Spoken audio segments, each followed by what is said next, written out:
The small house was simple but adequate. It consisted of one large room on a dusty street.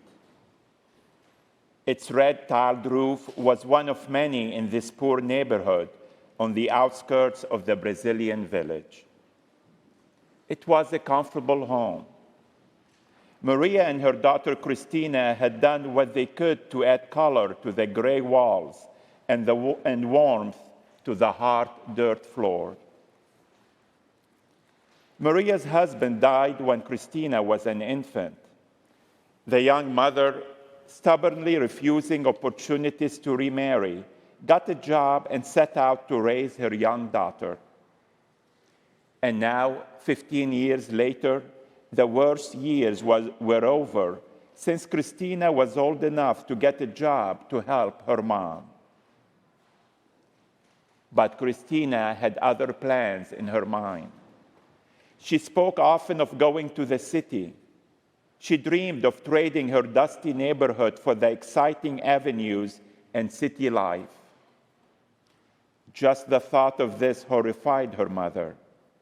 Maria was always quick to remind Christina of the harshness of city life.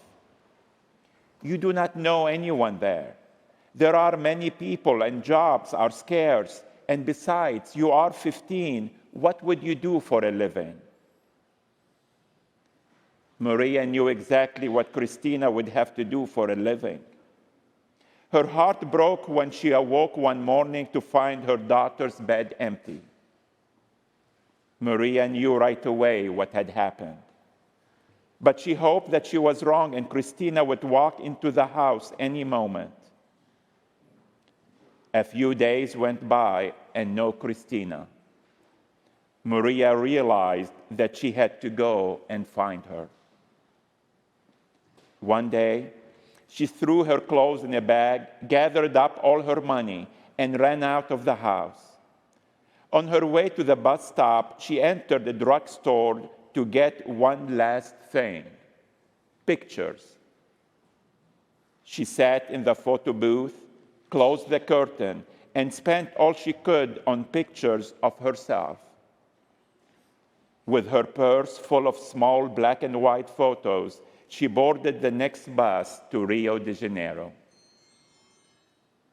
Maria knew what will happen to beautiful young girls in the big city. She also knew that her daughter was too stubborn to give up. So Maria began her search in bars, hotels, nightclubs, and the poor areas of the city. She went to them all, and at each place, she left her picture taped on a bathroom mirror, tacked to a hotel bulletin board, fastened to a corner phone booth. And on the back of each photo, she wrote a note. It wasn't too long before the money and pictures ran out, and Maria had to go home. The weary mother wept as the bus began its long journey back to her village. One day, a few weeks later, as young Christina descended the hotel stairs, her young face was tired.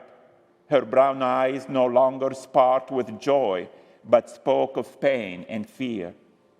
Her dream has become a nightmare. As she reached the bottom of the stairs, her eyes noticed a familiar face. She looked again, and there on the bulletin board was a small picture of her mother. Christina's eyes burned and her throat tightened as she walked across the room and removed the small photo. Written on the back were these words: "Whatever you have done, whatever you have become, it doesn't matter. I love you. Please come home."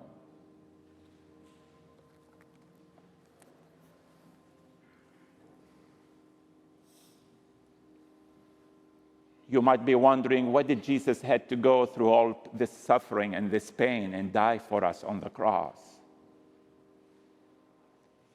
He did it so that every time we look at a crucifix, we see the face of God, the face of Jesus in human body.